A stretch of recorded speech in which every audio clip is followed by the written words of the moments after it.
we came from Isaiah 1:17. Learn to do good. The only way that we'll learn to do good is if we pay attention to the good example that we get. Who is our good example? Jesus. Listen. You are not going to be as good as Jesus. Just won't, you won't. But I'm learning that if we follow his example, that will get us much closer than we've ever been. Learn to do good. And then the next slide, I love Kayla. She's like, I gave her this a minute ago, y'all, for her.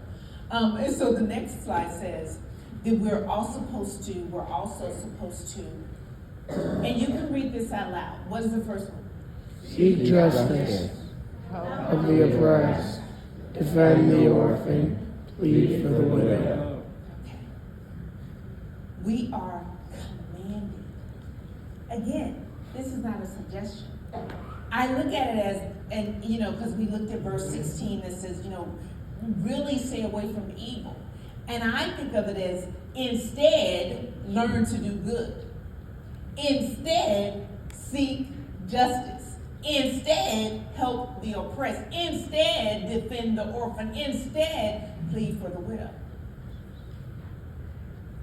I love how we are given exactly what we're supposed to do. And if you want to do some extra, that's great. Right? But getting our purpose, we're already commanded on things that we're supposed to do. Especially if we call ourselves Christians. It's very clear. It's very clear.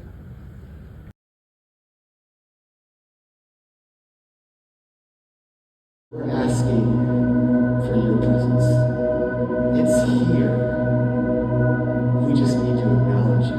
So open our eyes and our hearts to what you have for us this morning, so that we may join you in the most beautiful walk of life. In your name we pray. Amen.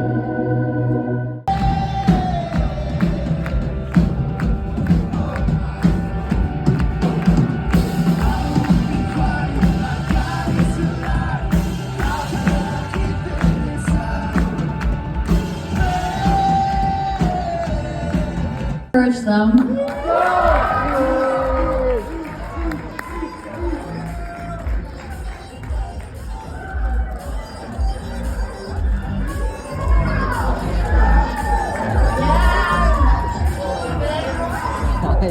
Make sure you're counting how many you're putting in your mouth too. You fit any more?